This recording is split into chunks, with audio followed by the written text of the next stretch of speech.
10대 범죄자 중 가장 충격적이고 악랄했던 17살의 최군을 알고 계십니까?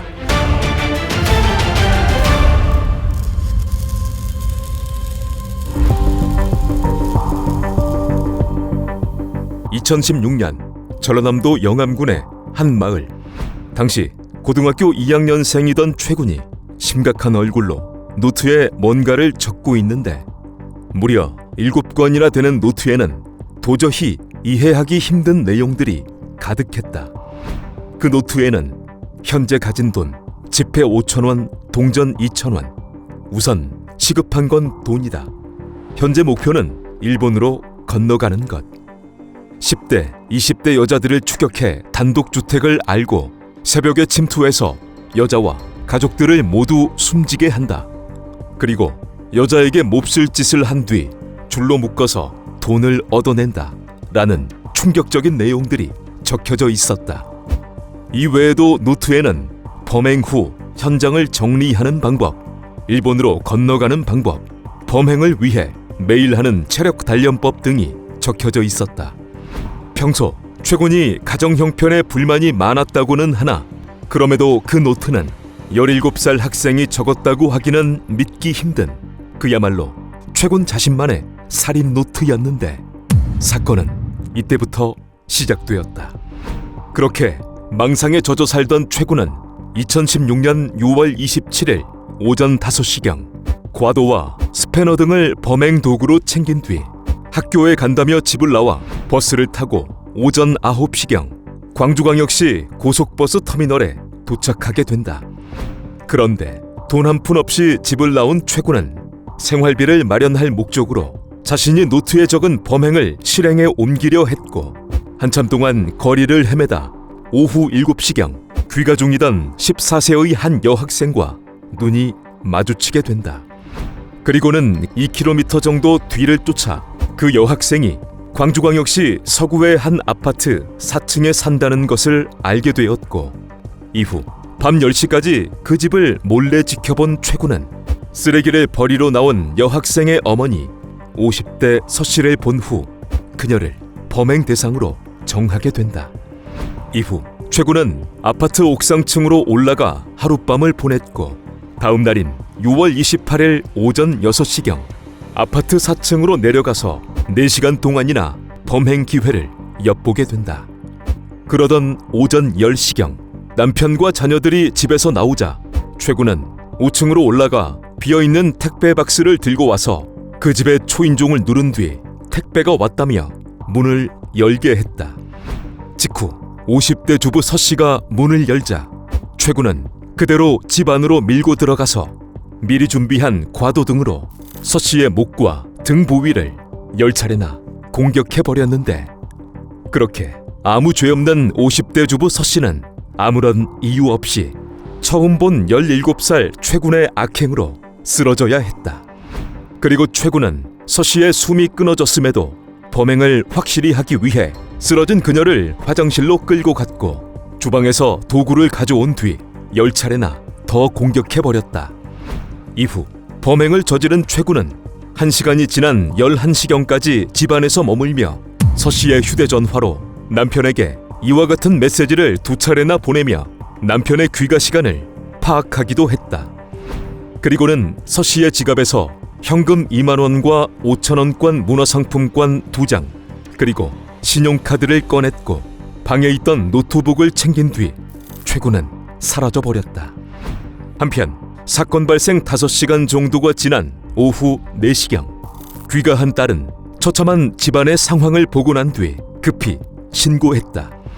즉시 119와 경찰이 현장에 도착하여 잔혹한 현장을 살피지만 현장에 침입 흔적은 없었고, 주민들과 경비원들을 상대로 탐문 수사를 해보아도 별다른 내용들을 얻지는 못했다. 단서를 찾기가 쉽지 않은 상황. 그때 한참을 슬퍼하던 서 씨의 남편이 아내와 최근에 문자를 주고받은 것을 말하며 평소 아내는 여보라는 호칭을 사용하지 않는다는 말을 경찰에게 해주었다. 이에 경찰은 서 씨와 남편이 문자를 주고받은 그 시간대를 전후 아파트 내부와 외부의 모든 CCTV를 확인하게 되고, 그러다 범행 추정 시간, 노트북을 손에 든 최군이 엘리베이터를 통해 옥상층으로 가서 가방을 메고 다시 엘리베이터를 이용하여 4층과 1층을 오가는 모습을 보게 되었다.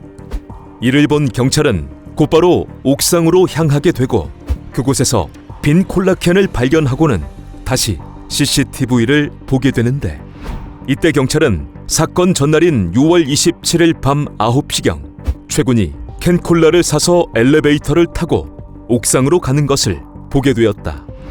그리고 그 무렵 경찰은 감식팀으로부터 현장에서 지문이 발견되었고, 감식 결과 그 지문은 영암에서 거주하는 17세 최군이라는 내용을 전달받게 된다.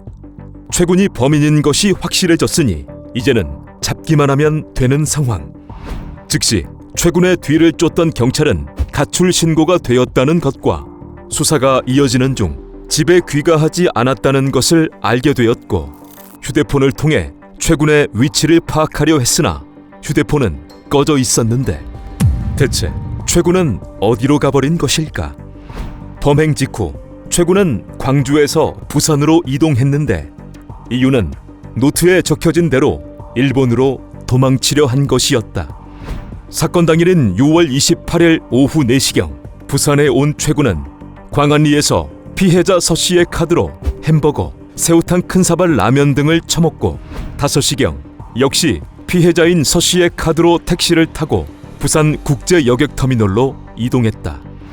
여객터미널에 도착한 최군은 일본행 배편을 알아보게 되는데, 이때 최군은 여권이 없으면 탑승이 불가능하다는 사실을 그제서야 알게 되고, 어디서 본 건 있었는지 밀항을 계획하게 된다. 그렇게 밀항을 계획한 최군은 인터넷 검색을 하다 밀항에는 큰 돈이 필요하다는 글을 보게 되었고, 이에 최군은 추가로 범행을 저질러 돈을 마련할 계획을 세웠으며 다시 서 씨의 카드로 택시를 타서 부산역으로 이동, 새로운 범행 대상을 물색하게 된다.